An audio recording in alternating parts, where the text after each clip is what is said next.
আজ যে ঘোষণা করেছেন সেটা নিয়ে আওয়ামী লীগের অবস্থান কি? দেখেন, এই অবৈধ ইউনূস সরকারের কোনো কিছু নেই আমাদের খুব বেশি কৌতূহল নেই। ডক্টর ইউনূস বারবার বলার চেষ্টা করেছেন যে উৎসব মুখর এবং অন্তর্ভুক্তিমূলক ইলেকশনটা উনি করবেন। অন্তর্ভুক্তিমূলক ইলেকশন যদি করেন, সেখানে একটি বড় অংশ, বাংলাদেশের একটি বড় রাজনৈতিক অংশ, সেটা আওয়ামী লীগ এবং জাতীয় পার্টি এবং যে ওয়ার্কার্স পার্টি, জাসদ সহ বাংলাদেশের কি বড় রাজনৈতিক দলগুলোকে বাইরে রেখে এইটা অন্তর্ভুক্তিমূলক নির্বাচন কোনোদিনও হতে পারে না।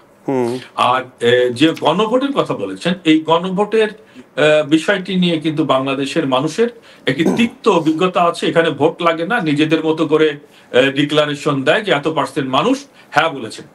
আমরা দেখেছি, আমার জীবদ্দশায় আমি দেখেছি যে স্বৈরাচার সাবেক প্রেসিডেন্ট জিয়াউর রহমানের সময় হ্যাঁ ভোট হয়েছিল, আমার এলাকার একটা সেন্টারে না ভোট পেয়েছিল, সব ভোট 0 ভোট পেয়েছিল হ্যাঁ, কিন্তু আমরা রেজাল্ট দেখেছিলাম যে 90% লোক বা 95% লোক গণভোটে হ্যাঁ বলেছেন।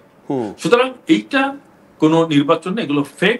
অধ্যাপক ইউনূস আজকে সংবিধান সংশোধন করতে চায়, করে রাষ্ট্রপতি, অর্থাৎ পাকিস্তানের রাষ্ট্রীয় ব্যবস্থা যেভাবে চলছে, সরকার ব্যবস্থা যেভাবে চলে, সেইভাবে রাষ্ট্রপতিকে ক্ষমতায়ন করে পাকিস্তানের আদলে বাংলাদেশকে চালাতে চায়, যেটা সংসদীয় গণতন্ত্রে আসলে শুভনীয় না, এবং পৃথিবীর কোন সংসদীয় গণতন্ত্রে সেটা নেয় একমাত্র পাকিস্তান। কারণ রাষ্ট্রপতি, আমি এই প্রশ্নটা করতে চাই, আপনি বাংলাদেশের সাবেক সাংসদ এবং আমাদের দর্শক বন্ধুরা বিশেষ করে যারা ভারতবর্ষ থেকে দেখছেন এবং এপার বাংলায় পশ্চিমবঙ্গে যারা দর্শক রয়েছেন তারা জানতে চাইবেন, এখনো পর্যন্ত এই মুহূর্তে বাংলাদেশে সংসদ সদস্যরা নির্বাচিত হন ডাইরেক্টলি জনতার ভোটে। রাষ্ট্রপতি তিনি তো নির্বাচনের প্রক্রিয়ার মধ্যে দিয়ে তিনি নির্বাচিত নন বাংলাদেশে, সেটা যদি একটু ব্যাখ্যা করেন। না, অবশ্যই পার্লামেন্ট মেম্বাররা জনগণের প্রতিনিধি, রাষ্ট্রপতি সংসদ সদস্যদের কর্তৃক নির্বাচিত হন। এটা যদি আপনি ডাইরেক্ট না বলে তো ইনডাইরেক্ট। আমি যখন নির্বাচিত হচ্ছি ওই এলাকার, আমি জনগণের প্রতিনিধি, আমার ভোটে রাষ্ট্রপতি নির্বাচিত হচ্ছেন। এবং সংসদীয় গণতন্ত্র পৃথিবীর যে সমস্ত দেশে আছে সেই সমস্ত দেশের দিক যদি আপনি খেয়াল করেন, তাহলে কিন্তু এই ব্যবস্থাটাই সারা বিশ্বে সংসদীয় যে গভর্নমেন্ট, সেই গভর্নমেন্টে কিন্তু এইটাই মূল থাকে। শুধুমাত্র পাকিস্তানে যেখানে রাষ্ট্রপতিকে কিছুটা ক্ষমতায়ন করা হয়েছে। তো বাংলাদেশটা আপনারা জানেন যে এই 5ই আগস্টের পরে জননেত্রী শেখ হাসিনাকে জোর করে দেশ থেকে বের করে দেওয়ার পরে বাংলাদেশটি চলছে অনেকটা পাকিস্তানের মতো করে, এবং যারা 71-এ পরাজিত হয়েছিল সেই শক্তির হাতে রাষ্ট্রীয় ক্ষমতা চলে গিয়েছে, এবং তারা ওই আদলে রাষ্ট্রকে পরিচালনা করতে চায় এবং রাষ্ট্রপতিকে ক্ষমতায়ন করে অধ্যাপক ইউনূস রাষ্ট্রপতি হতে চান। এবং যে কারণে এই মার্টিকুলাস ডিজাইনটি হয়েছিল, ষড়যন্ত্র হয়েছিল, এবং যে কারণে পৃথিবীর বৃহৎ একটি রাষ্ট্র এই ঘটনাটি ঘটিয়েছেন, তাদের যে স্বার্থ হাসিল করার দরকার, সেই স্বার্থ হাসিল করার জন্য যা করণীয় সেটা করছে। শেখর সাহেব, আপনাকে আমি একটু আটকাচ্ছি, আপনি যে খুব গুরুত্বপূর্ণ একটা পয়েন্ট করেছেন। আপনারা অভিযোগ করছেন, মানে এটা কি আওয়ামী লীগের পক্ষ থেকে আশঙ্কা প্রকাশ করা হচ্ছে? এটা কি আপনাদের আশঙ্কা না অভিযোগ যে আপনারা মনে করছেন ডক্টর ইউনূস তিনি রাষ্ট্রপতি হতে চান, এটা তার আকাঙ্ক্ষা? এটা অবশ্যই আমরা মনে করি যে রাষ্ট্রপতিকে ক্ষমতায়ন করা, প্রধানমন্ত্রীর সাথে রাষ্ট্রপতির ক্ষমতার ভারসাম্য ফেরত আনা, এইগুলো করার পিছনে মূল কারণ ইউনূস নিজেই রাষ্ট্রপতি হতে চান, এবং ইউনূস রাষ্ট্রপতি চান দেখেই এটা। এবং এইটার পিছনে যে বৃহৎ রাষ্ট্রটি ইনভেস্টমেন্ট করেছিলেন, তাদের যে লক্ষ্য, তাদের যে লক্ষ্যটা পূরণ করবার জন্য তারা মূল ব্যক্তি হিসেবে বেছে নিয়েছেন এই অধ্যাপক ইউনূস। এবং আপনি যদি গভীরভাবে পর্যবেক্ষণ করেন তাহলে দেখবেন যে অধ্যাপক ইউনূস শান্তিতে নোবেল পাওয়ার কোনো সুযোগ ছিল না, কারণ মাইক্রো ক্রেডিট কখনো শান্তিতে নোবেল পুরস্কার প্রাপ্তির জন্য সহায়ক হতে পারে না। বেশ, আমি ওই বিষয়টাতে আমি এই মুহূর্তে যেতে চাই না, আপনাকে একটু আটকাচ্ছি, কিন্তু আমি আবার ফিরিয়ে আনতে চাই যে আলোচনায়, যে যদি ফেব্রুয়ারি মাসের প্রথম দিকে বাংলাদেশের নির্বাচন অনুষ্ঠিত হয়, যেটা এখনো পর্যন্ত ডক্টর ইউনূস বলছেন যে তার যে ইন্টারিম অ্যাডমিনিস্ট্রেশন, সেটার ম্যান্ডেট খুব লিমিটেড, তাদের কাজ হলো একটি সুস্থ গণতান্ত্রিক প্রক্রিয়ার মাধ্যমে একটি নতুন সরকারকে ক্ষমতা হস্তান্তর করা, তিনি এই কথাটা বলছেন, তিনি আজকে জাতির উদ্দেশ্যে ভাষণে এই কথাটা বলেছেন, তাহলে তিনি নতুন সরকার আসলে তিনি তার ক্ষমতা ছেড়ে দেবেন। কিন্তু আপনারা আশঙ্কা প্রকাশ করছেন যে সেটা আদতে হবে না, এবং নতুন সরকার আসলে তিনি রাষ্ট্রপতি নির্বাচিত হওয়ার প্রক্রিয়ার মধ্যে থাকবেন বা রাষ্ট্রপতি হওয়ার তার একটা আকাঙ্ক্ষা রয়েছে, সেটাই কি বলার চেষ্টা করছেন? রাইট।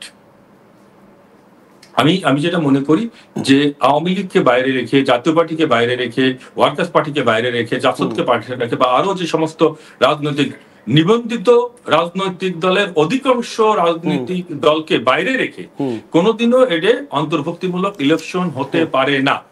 এবং এই যদি ইন্টারিম গভর্নমেন্ট যদি হতো, আপনার ওদের ইন্টেনশনটা যদি খারাপ না হতো, তাহলে ওরা সকলের জন্য একটি সুন্দর field, level playing field ready করে সেখানে সকলকে সুযোগ দিয়ে নির্বাচনে যাওয়ার ব্যবস্থা করে দিত। যদি আওয়ামী লীগ স্বৈরশাসক হয়ে থাকে, যদি আওয়ামী লীগ তার শাসনামলে কোনো অন্যায় করে থাকে, জনবিরোধী কোনো কাজ করে থাকে, জনগণ ডিসিশন নেবেন যে আসলে আওয়ামী লীগ জনগণ বিরোধী কোনো কাজ করেছে কিনা। কিন্তু আমাদেরকে বাইরে রেখে নির্বাচন, সেটা তো অন্তর্ভুক্তিমূলক নির্বাচন। মানে আপনি বলছেন আওয়ামী লীগের বিরুদ্ধে ওঠা যে গুরুতর অভিযোগগুলো রয়েছে, সেই অভিযোগগুলির বিচার হওয়া উচিত জনতার আদালতে। অবশ্যই জনতার আদালতে।